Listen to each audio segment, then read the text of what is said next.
Debout, Congolais, unis par le sang, unis dans l'effort pour l'indépendance. Unis aux hommes, si oubliez-moi, Taïmana, Chino, Mesdames, Mesdemoiselles et Messieurs, bienvenue. Merci de suivre Critique Info, premier numéro. Alors, l'actualité, c'est le Sénat. Le Sénat et les sénateurs, bien, il y a plein de choses que les gens se disent sur la question.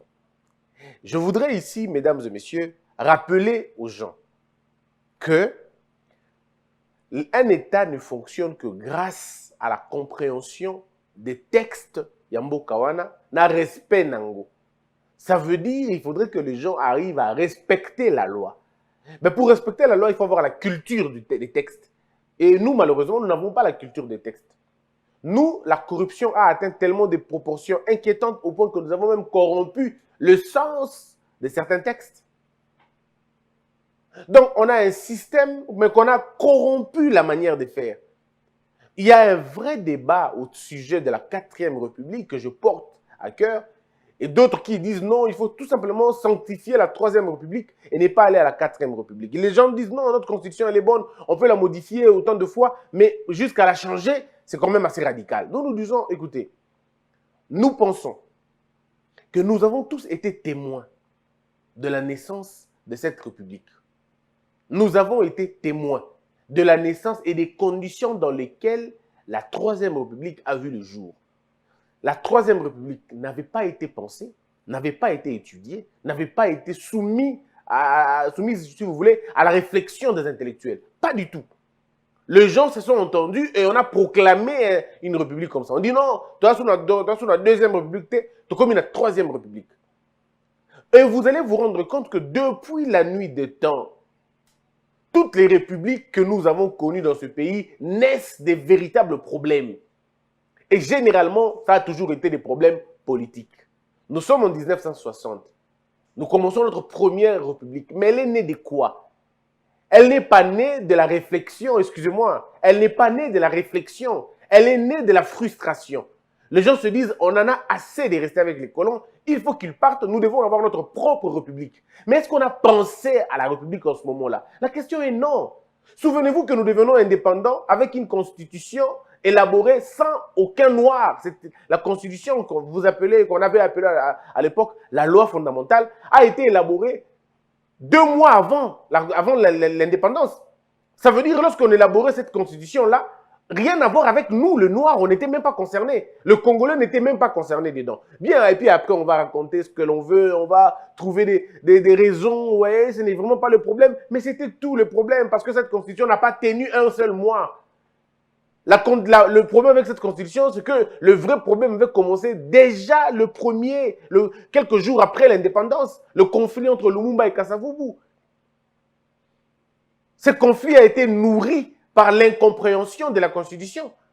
Une constitution dont on n'avait jamais pris part à son élaboration, on ne connaissait même pas. Ça a été une constitution léguée. Un peu comme on vous a légué le pays, on vous a légué en même temps la constitution. Ça veut dire la loi qui doit vous régir, vous n'avez pas pris part à son élaboration.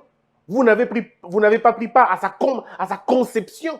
Ça veut dire vous allez élever un enfant que vous n'avez pas engendré, que vous ne connaissez ni origine, non, pas du tout. On a ça comme ça. Et le problème a commencé là-bas. Alors, si nous disons que la Constitution est le socle d'une république, alors là, il y a un souci. Parce que là, vous avez une Constitution que vous n'avez pas inventée, que vous n'avez pas conçue, mais qui va finalement vous servir d'assiette d'une république. Alors, qu'en est-il de la république? Si déjà la matrice, vous ne l'avez pas, comment vous aurez les autres? Et donc, nous avons commencé comme ça, en 1960. Nous n'avons pas compris ce qu'on voulait, et vraiment, on est allé. La République, la première République, a tous les germes de conflit. Et vous voyez, sécession par-ci, sécession par-là, on ne s'entend pas au nord, on ne s'entend pas au sud, on ne s'entend pas par là. Donc, il y a eu tout ça. Mobutu qui dit, bon, on va arrêter ça, c'est un désordre terrible. La politique, c'est vraiment du désordre. L'armée prend le pouvoir. Lorsque l'armée prend le pouvoir, dans la République, dans la première République, aucunement, même pas une seule fois, même pas un texte disait que l'armée pouvait prendre le pouvoir, même dans les pires des cas.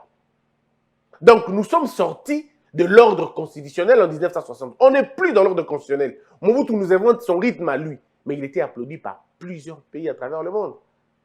Plusieurs pays, la communauté internationale, le pays voisin, tout le monde voyait ça salutaire parce que le désordre qu'il y avait ne pouvait étonner que les ignorants. Parce que les initiés pouvaient comprendre que tout était fait pour avoir un désordre. Les ingrédients étaient déjà préparés pour un véritable désordre. Le chaos était préparé et planifié, c'était inévitable. On allait arriver là. Mobutu qui veut reprendre le contrôle, il nous impose une deuxième république. Seuls les historiens juridiques vont vous dire, seuls je veux dire, ceux qui connaissent et qui lisent la loi, qui lisent les constitutions, vont vous dire comment sommes-nous arrivés à la deuxième république, quel était l'acte fondamental de la deuxième république. La matrice de la deuxième république qui intervient quand exactement? Parce que regardez, en 1965, Mobutu va gérer le pays, va gérer ce pays avec quelle constitution? Aux juristes qui ont vécu en ce moment-là, ou ceux qui aiment lire la loi, nous dire. Parce que vous ne pouvez pas gérer un pays avec les mécanismes que le pays ne reconnaît pas. C'est inconcevable, n'est-ce pas? Vous n'allez pas gérer un pays lorsque les mécanismes même pour gérer le pays ne sont pas connus par votre propre loi ou par, si vous voulez, l'arsenal juridique de ce pays en ce moment-là. Bon, ça va vous fatiguer parce que ce n'est que l'histoire. Mobutu va prendre le pouvoir, vous le savez, il nous met une deuxième république. Ça essaie de marcher parce qu'il y a beaucoup d'antécédents positifs. Il a hérité d'un système assez bien, le matériel financier était important, le circuit économique était fort, le système médical était encore assis, la démographie était maîtrisée, et le taux de mortalité était maîtrisé, le taux de natalité contrôlé. Tout était, à un moment donné, on va dire, normal. On jouissait d'une très bonne réputation, on était fort, ainsi de suite. Mobutu va tenter d'aller avec ça. Mais le diable va rentrer finalement. Et lorsque les diables vont s'inviter dans le jeu, à partir de 1975-74, nous connaissons des vrais problèmes. Alors, le problème que nous connaissons en ce moment-là sont des problèmes de quel ordre? Est-ce que le problème de fissures avec la loi? Est-ce que le problème c'est les problèmes congénitaux vont refaire surface? Qu'est-ce qui va réellement se passer? Qu'est-ce qui va réellement détruire le système politique de Mobutu? Est-ce lui? Est-ce son entourage? Est-ce la pratique? Est-ce le principe? Bref, c'est une question ouverte. Mais les scientifiques ont essayé de donner des réponses, chacun à son niveau. Mais au moins, il faut le dire, on est tous unanimes sur le point que c'était un échec. Donc la deuxième république va s'arrêter. Laurent Désiré Kabila arrive en 1996, un rebelle. Il vient, il prend le pouvoir. Ça crée beaucoup de morts et ça nous crée des problèmes jusqu'aujourd'hui. L'entrée de l'AFDEL. Nous avons la troisième république. Elle est fondée sur quoi? Elle repose sur quoi? Elle est sortie de quelles entrailles? De la rébellion ou de l'insatisfaction du peuple par rapport au système politique de Mobutu? Une grande confusion va s'installer. 2001, Kabila le père il va mourir. Quand il meurt, son fils prend le pouvoir. Encore une fois, un peu comme à l'époque de Mobutu. Le fils prend le pouvoir sans qu'aucune loi ne le dise. Aucun texte, même pas un règlement intérieur, comme je l'ai dit hier. Il devient président de la République, il nous impose une troisième République. Ah, les scientifiques se posent des questions. La troisième République commence quand exactement? Commence à l'entrée de l'AFDEL ou commence à la mort de Laurent Désiré Kabila? La période, la virgule de l'AFDEL, quand une virgule assez importante, ou si vous voulez une parenthèse assez cardinale. Est-ce que la politique en ce moment-là, est-ce qu'à l'époque de Mobutu, de Kabila le père, sommes-nous dans la troisième République ou nous sommes dans les préludes de la troisième République? Ou nous sommes en train, avant-propos, il y a troisième République? Aux scientifiques de nous dire. Ou c'était une phase transitoire? Parce que si on va dans la logique de la phase transitoire, Mobutu vous dira aussi qu'il était dans la transition et c'était l'une des plus grandes transitions de l'histoire. Alors, mesdames et messieurs, nous évoluons comme ça jusqu'en 2018. Il y a avènement d'un nouveau président, la troisième République continue. Maintenant, on se pose des questions. Quels sont les avantages de la troisième République? Si ce n'est la constitution que nous avons maintenant et le système politique qui est vieux que la constitution. Parce que le système politique que nous avons est vieux que notre constitution. Alors maintenant, il faut le dire. Qu'est-ce que l'on fait exactement? On change ou on continue? Bref, les questions sont là. Voilà pourquoi moi j'invite les intellectuels à faire un débat. Est-ce que nous allons continuer avec ce système ou on va changer le système? nous proposons un changement radical de la Constitution, mais aussi de la République. Nous voulons passer à la 4e République, qui sera fondée essentiellement sur des valeurs fondamentales, je veux dire des valeurs républicaines, qui va donner plus de pouvoir au peuple, qui va donner plus de pouvoir au mouvement associatif et tout le reste, mais qui va d'abord consacrer à l'État ces trois, je veux dire, à mon avis, c'est 4 puissances, l'omnipotence, l'omniscience, l'omniprésence, je veux dire ça, et l'omniscience. Nous devons être dans un État qui promet, qui fait la promotion de la connaissance et qui la partage au moins le mieux que possible et qui rend l'apprentissage obligatoire au niveau de l'école primaire et même au niveau de l'école secondaire. Cette constitution parle de l'école fondamentale, l'école gratuite fondamentale. Je veux dire l'école fondamentale. Mais nous voulons aller plus loin que ça. Nous pouvons aller plus loin que ça. Parce que les gens vont vous dire que nous n'avons pas d'argent. Mais justement parce que l'argent qui devrait servir à l'enseignement, qui devrait servir au grand secteur porteur de croissance, cet argent sert aux institutions. Parce que consacré dans la Constitution, consacré dans le régime, dans la 3e République, qui était à mon avis une république politicienne. Alors nous voulons une république de peuple, pas une république politicienne, une république des institutions de la République. Nous voulons une république qui rend le pouvoir au peuple, comme le terme république le dit. Le terme république veut dire la res publica, la chose de tout le monde. Ce n'est pas la chose d'un groupe d'individus comme on voit aujourd'hui.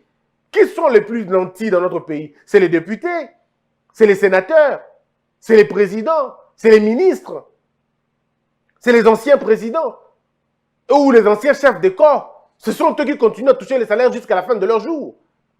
Les anciens premiers ministres, ils continuent à toucher l'argent jusqu'à la fin de leur vie. Alors que le peuple, lui, une fois qu'on a été enseignant, quand on part, c'est fini, on vous oublie. On vous oublie.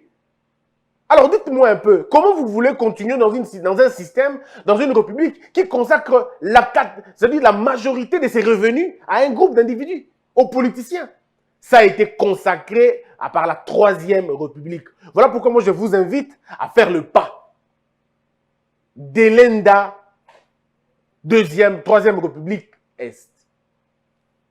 Comme quelqu'un disait, Cato l'Ancien disait, Delenda Carthago Est. Il faut détruire la 3e République et construire une nouvelle République. Cette fois-ci, basée sur des vertus.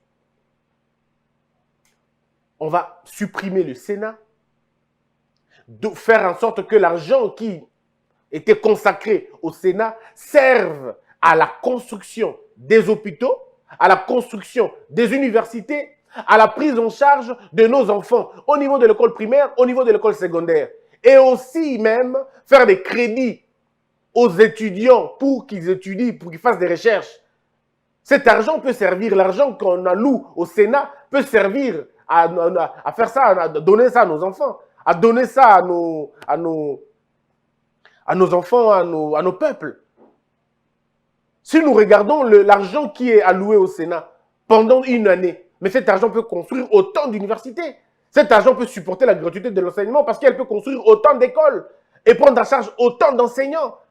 Et si l'État prend en charge les écoles et les enseignants, mais l'État va augmenter sa rigueur, et la rigueur entraîne la formation entraîne le développement. Ça veut dire que nous avons tout à gagner en supprimant le Sénat, en finançant les autres secteurs. Et tout ça va se faire en étudiant le dossier, en comprenant le dossier. Moi, je ne le dis pas pour le Sénat parce que le Sénat nous a fait ce que ça nous a fait. Pas du tout. Ce Sénat a toujours été budgétivore depuis la nuit des temps. Ce n'est pas avec Bati Lukwebo parce que les gens veulent faire finalement une fixation sur Bati Lukwebo. Ça, c'est un faux débat. Vous évitez le vrai débat. Le débat ici, c'est que le Sénat nous sert absolument à rien.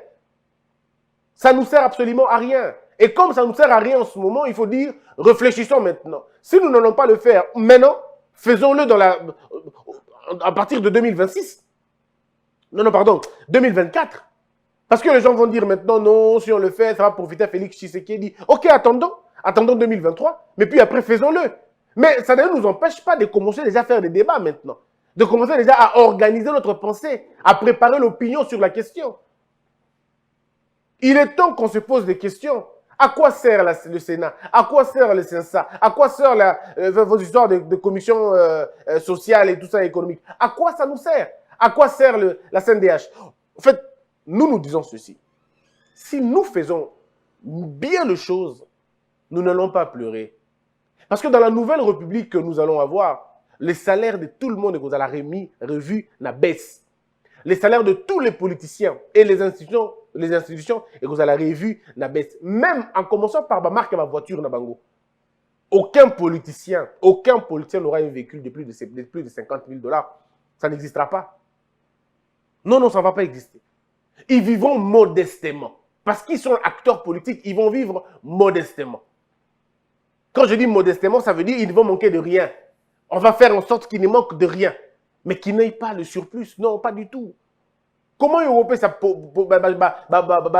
député, ministre, Jeep, il y a 100 000 $. Pourquoi il doit circuler avec une Jeep de 100 000 $ quand vous avez des bibliothèques qui sont sèches, des bibliothèques qui n'ont pas de livres? Vos universités sont devenues finalement de mouroirs, des hôpitaux de mouroirs. Alors dites-moi, comment voulez-vous accorder autant de moyens pour les politiciens? Ceux qui réellement sont acteurs politiques et qui sont pour Namboka, donnez-leur des catchs. Bon, les catch, c'est pourquoi? Parce que c'est des véhicules. Bon, les pourquoi? Parce qu'ils veulent le confort. Mais le confort est associé au travail, associé au rendement. Vous allez payer les gens qui ne foutent absolument rien, qui ne vous rapportent rien. Depuis, on a eu des gouvernements dans ce pays, depuis 1960. Nous avons eu combien de gouvernements? Qu'est-ce que nous avons gagné en retour? Le peuple pauvre, le politicien riche. Vous voulez que ça continue comme ça? Nous disons, dans la 4e République, ces choses-là ne vont pas se passer. La 4e République, le métier le plus noble sera le métier de l'enseignant, sera le métier de l'ingénieur, sera le métier de médecin, sera le métier de l'avocat, sera le métier des maçons, des pompiers, des plombistes. Ce sont eux qui font la vie de tous les jours. Ce sont eux. C'est à eux que revient la gloire d'un État. Il y a eu en France, on a fait un sondage des métiers les plus nobles, mais les pompiers étaient parmi les, je crois, sur la liste de 5 métiers les plus nobles. Bon, je ne vous dis pas qu'ils ont plus d'argent que tout le monde, mais au moins, nous pouvons commencer déjà à décourager ces penchants politiques dans la prédation. Non, il faudrait qu'on arrive à ce point-là.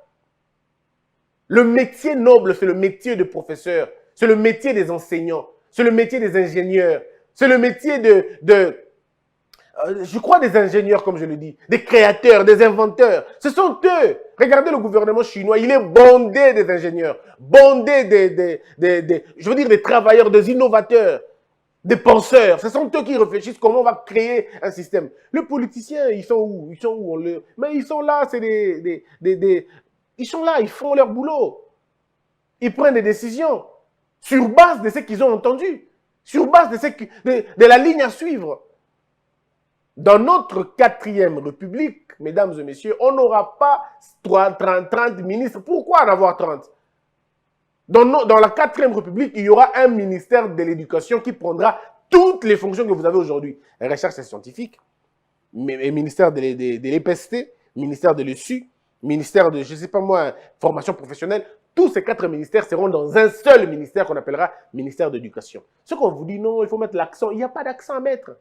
Il n'y a pas d'accent à mettre. L'accent à mettre, c'est dans le travail, dans le rendement. Il faut des assignations.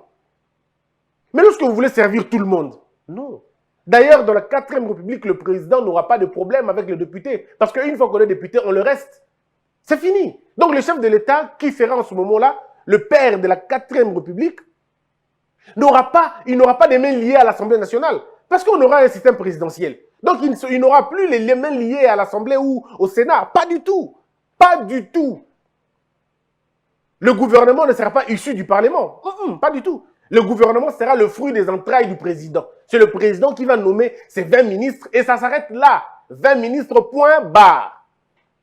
On n'aura pas en ce temps-là, la 4e République, on n'aura pas le ministère de Défense et puis après le ministère des Anciens Combattants. Ça n'existera pas.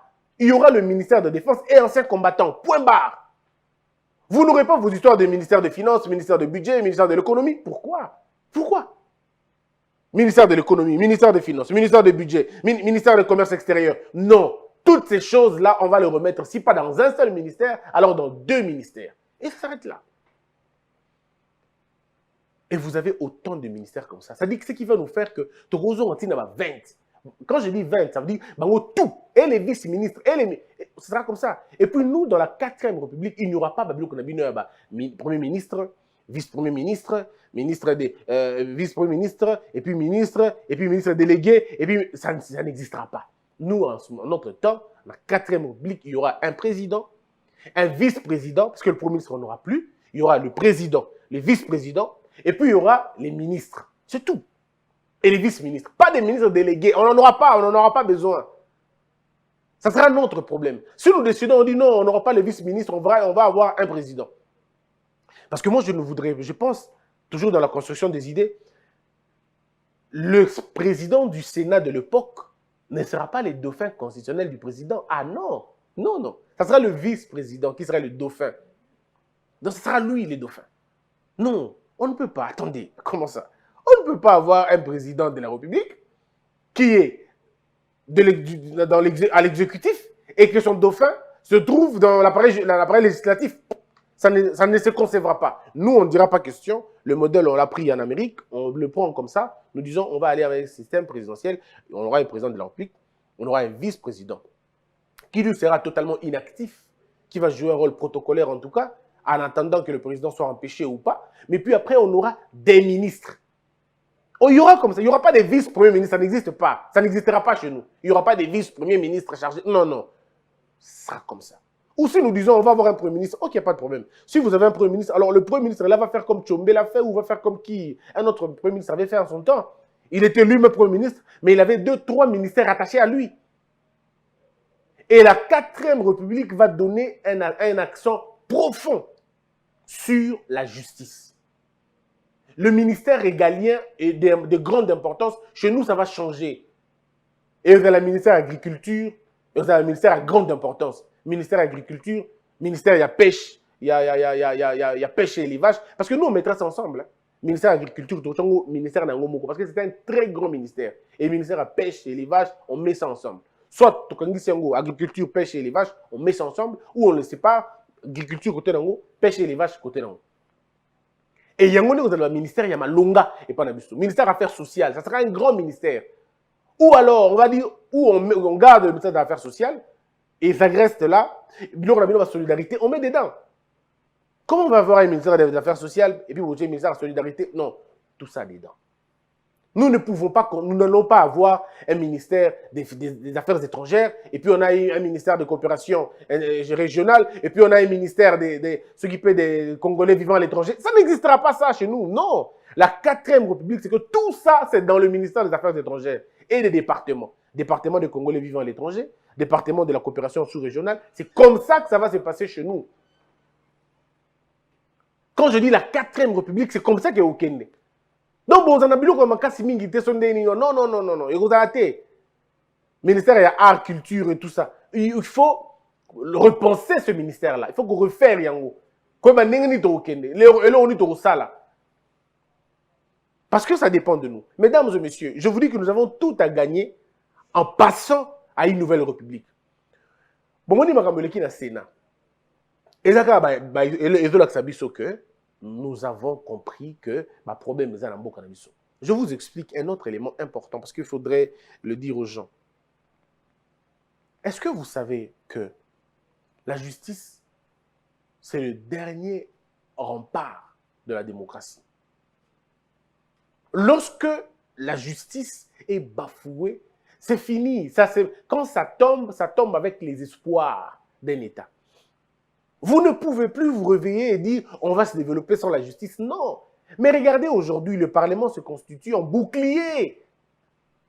Le Parlement est devenu un pitbull de la justice. Le Parlement bafoue complètement la justice. Je vous ai dit ici, 150 demandes de poursuite. Le Parlement va bouillir. Alors mes frères, pourquoi Tourmi Boma? Pourquoi Tourmi Boma Bongo? On a compris déjà la situation. C'est vrai que je vous ai cité la loi qui va être faite dans peu de temps, disons la procédure et Salema, mais prenons l'initiative de dire prochainement, détruisons le Sénat. Sénat a sauté, et puis député. Pour nos députés. Nous avons proposé dans la 4e République de Lobiboé Assemblée nationale, pourquoi on a 500 députés? Pour nani? Bato ba matakate, ba kitakate, ba kufakate, ba mboka ngwe dans la ndenge moko. Donc, ça dit que 500 députés sur base, il y a quotient intellectuel, tout, pardon, quotient, coefficient électoral, bref, il y a des choses et des choses. On veut bien, il n'y a pas de problème. Au quotidien, à la province telle, quotidien, district tel, on veut bien. Bon, on a un district, on va bouger. Depuis 2006, on a la même logique. Nous proposons ceci. Pourquoi ne pas baisser le nombre de députés dans l'Assemblée nationale? 500 députés, à mon avis, c'est beaucoup. C'est beaucoup trop. Réduisons. Réduisons. Parce que mon débat dans le fédéralisme, mais c'est que dans nos possibilités. On a parmi un État fédéral. Je pense à ça. Mais je crois que c'est un projet où on soit 50 ans ou 60 ans, peut-être pas maintenant. Tout dans la 4e République, tout le mécanisme qu'on essaie de construire, et puis peut-être après 50 ans, ou peut-être 60 ans, on peut penser à le fédéralisme. C'est vrai, est-ce que nous allons envie? C'est vrai, mais on a déjà, si j'aurais déjà sauté 90 ans et quelques, ce token aussi 60 ans. Donc on aura déjà 90 et quelques, peut-être on ne sera plus en train de profiter dans Yango. Mais au moins, on aura déjà vu ça avant.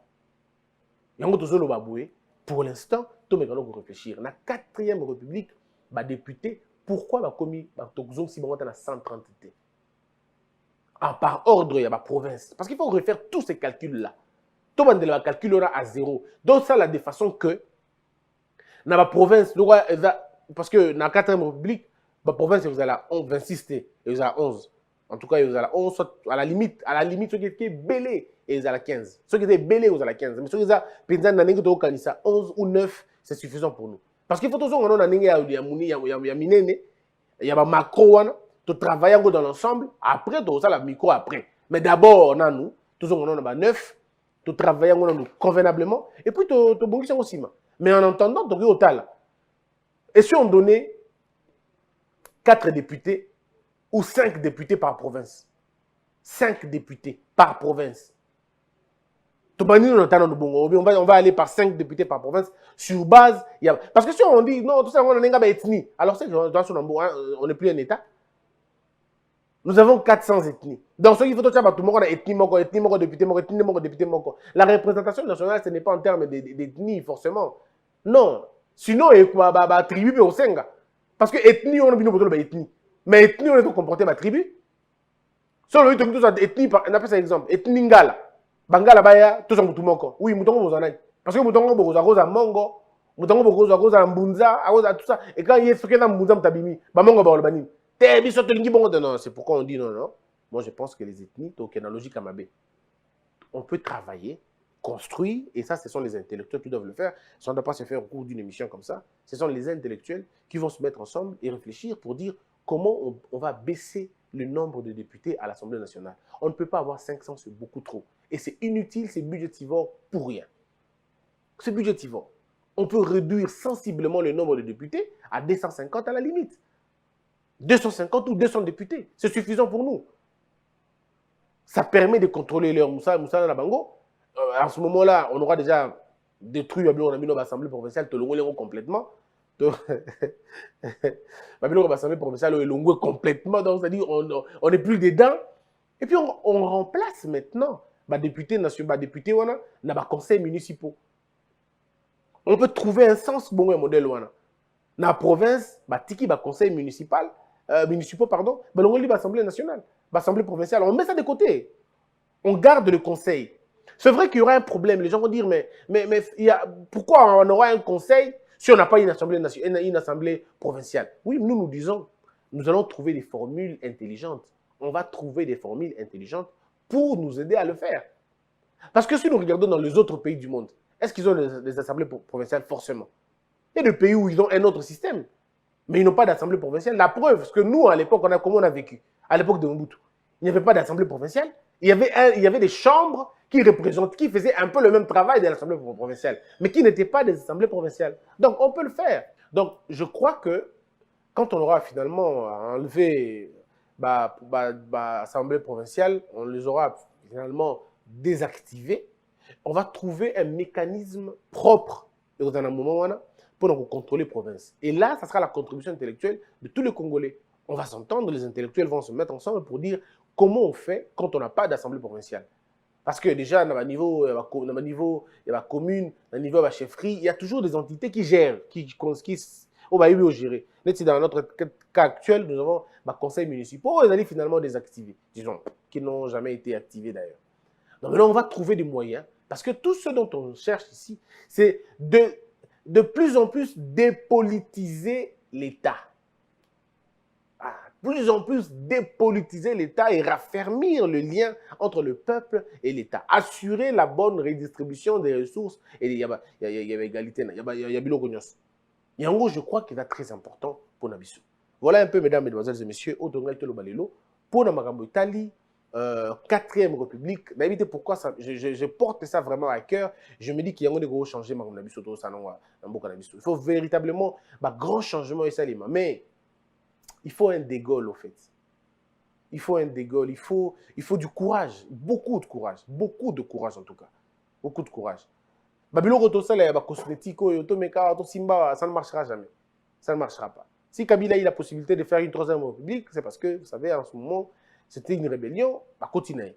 Mais maintenant, quand vous avez gagné les élections, je comprends l'impasse dans laquelle le chef de l'État actuel se trouve. J'ai dit, mais on va me prêter des intentions, mais on ne fait pas des omelettes sans casser les œufs. Le prix est là. Et nous disons au chef de l'État, beaucoup de courage. Allez-y. Allez-y, parce que cette histoire va vous freiner davantage. Je vous invite, mesdames et messieurs, dans la 2e partie, pour réfléchir encore davantage sur comment Bokanabiso et Okenego évoluer. Que la peur quitte nos esprits et que Dieu bénisse l'RDC.